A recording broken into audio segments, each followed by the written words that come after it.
Hi hello welcome to our channel. నేను మీసే. ఇప్పుడు మీరు వినబోయే కథ 'ప్రియా నిధాన్ని' పార్ట్ 137. ఇక కథలోకి వెళ్ళిపోదాం. అక్కడి నుంచి లేచి తలుపుకి వెళ్తూ ఆగి, ఏదైనా జరిగాక ముందు చెప్పడం నేర్చుకో అని మరోసారి అరచి తలుపు గట్టిగా వేసి వెళ్ళాడు రిషి. అవని ఊపిరి పీల్చుకుంది అతను వెళ్ళాక. గుండెల మీద చేయి వేసుకుని, ఈ మనిషికేంటి ఇంత కోపం వచ్చింది అనుకుంది. రిషి డాక్టర్తో మాట్లాడొచ్చాడు. అతను వచ్చేసరికి ముడుచుకుని పడుకొని కనిపించింది అవని. అందరికీ ఇది చిన్న విషయమే కావచ్చు, తనకు మాత్రం ఇది చాలా పెద్ద విషయం. యాక్సిడెంట్ అని డ్రైవర్ చెప్పగానే తన పరిస్థితి ఏంటో తనకే తెలుసు. ఒక్కసారిగా శరీరం అంతా భయంతో కంపించిపోయింది. యాక్సిడెంట్లో ప్రాణాలు పోగొట్టుకున్న వాళ్ళు ఎంతమందో. నిజంగానే భయంతో పాటు ఆమె మీద విపరీతమైన కోపం కూడా వచ్చింది తనకి. అవని వైపు చూశాడు రిషి ఆలోచిస్తూ. గాఢ నిద్రలో ఉన్నట్టుగా అనిపించింది. ఆమె తల మీద చేయి వేసి జుట్టు నెమ్మదిగా వెనక్కి సర్దాడు. మోచేతిని పట్టుకుని అటు ఇటు చూశాడు. అతని చూపులు ఆమె ముఖాన్ని చేరా. సాయంత్రం డిశ్చార్జ్ అయిపోయింది అవని. అతను తనతో ఒక్క మాట కూడా మాట్లాడలేదు. అవని ముఖం నల్లగా పెట్టుకుంది. నేను నడుస్తాను అతను దగ్గరికి వస్తుంటే అంది. అతడు మౌనంగా ఉన్నాడు. మెల్లిగా ఒకదాని తర్వాత ఒకటి కాళ్ళు కిందకి పెట్టింది. అలాగే అడుగు వేయడానికి విపరీతమైన నొప్పి కలిగి గట్టిగా అరచి ముందుకు పడబోతుంటే అతడు పట్టుకున్నాడు.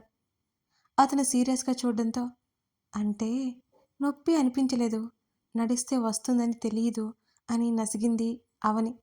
ఆమె నడుము చుట్టూ ఒక చేతిని వేసి మరొక చెయ్యి ఆమెకు అందించి మెల్లిగా బయటకు తీసుకొచ్చాడు.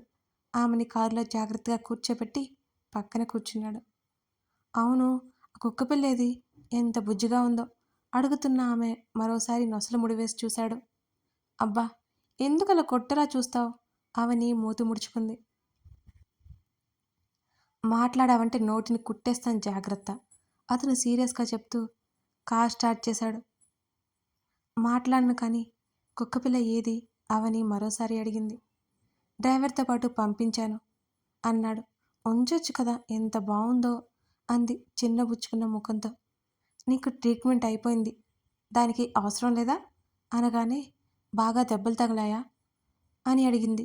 దాని మీద విపరీతమైన జాలి కలిగింది అవనికి. కాలికైంది, అది క్యూర్ అయ్యాక నీ దగ్గరికి తీసుకొస్తాను అని అన్నాడు రిషి. నిజానికి ఆ కుక్కపిల్ల ప్రాణాలతో లేదు, ఎక్కువసేపు ఉండలేకపోయింది. ఆ విషయం తెలిస్తే అవని అసలు భరించలేదు.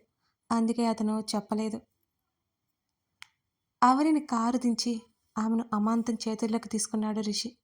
అతని మెడ చుట్టూ చేతులేసింది అవని. ఓయ్ అతన్ని పిలిచినా అతను ఆమె వైపు చూడనే లేదు. ఇంకా కోపం పోలేదా నీకు అని అతని చెంప మీద చేత్తో తట్టింది. హాల్లోకి వెళ్ళగానే ఇద్దరు పనివాళ్ళు కనిపించారు.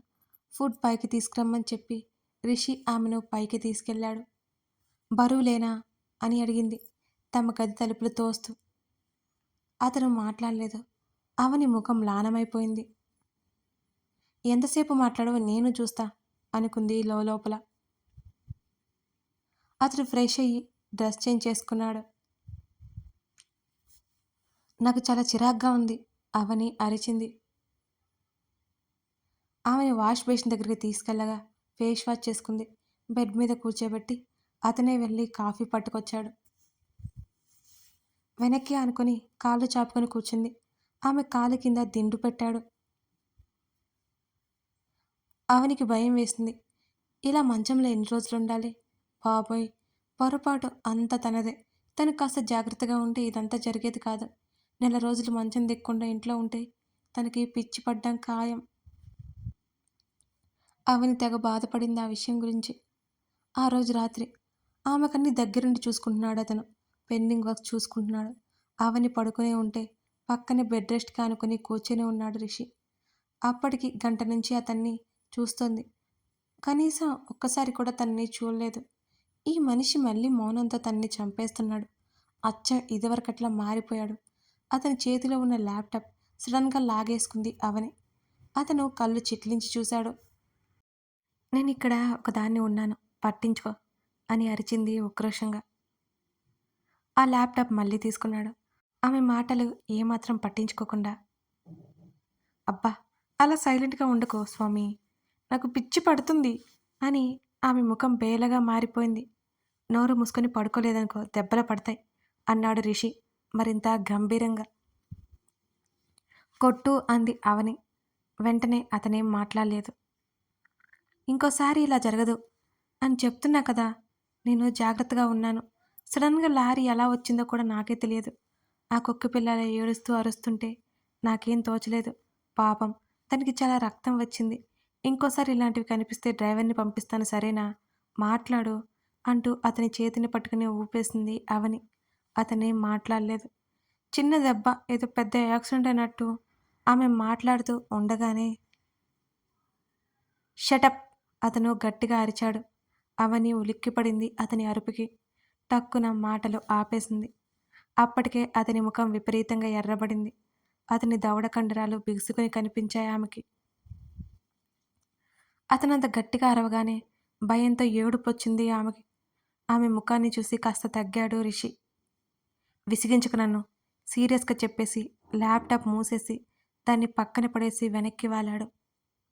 ఆమె ఏడుపు మొహమే కళ్ళ ముందు మెదులుతుంటే తల తిప్పి చూశాడు. అరవడం వల్ల ఏడుస్తుందేమోనని.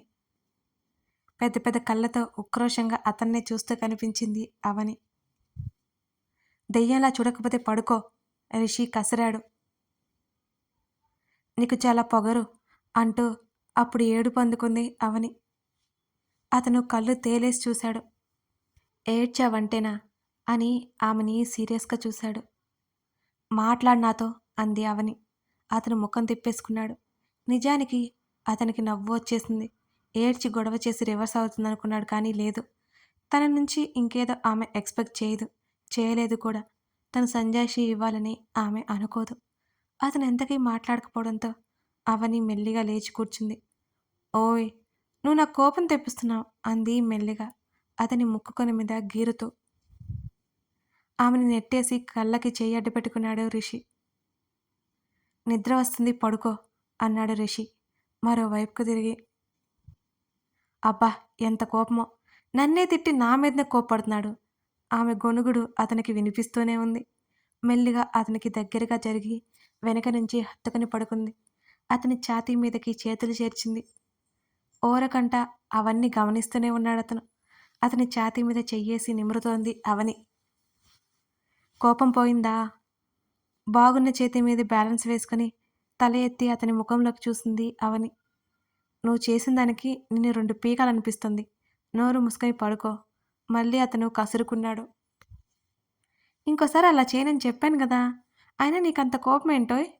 అని నాలుక కరుచుకుంది అవని. విసురుగా ఆమె వైపు చూశాడు. పళ్ళు కొరుకుతూ చూస్తున్న అతన్ని చూసి వెర్రి నవ్వొకటి విసిరింది. ఇద్దరి మధ్య ఆ కాస్త దూరాన్ని చెరిపివేస్తూ అతని దగ్గరగా చేరింది. అతనితో మాట్లాడుతూనే నిద్రలోకి జారుకుంది. అవని లోపల ఒకలా బయటికి ఒకలా ఉండదని అతనికి తెలుసు.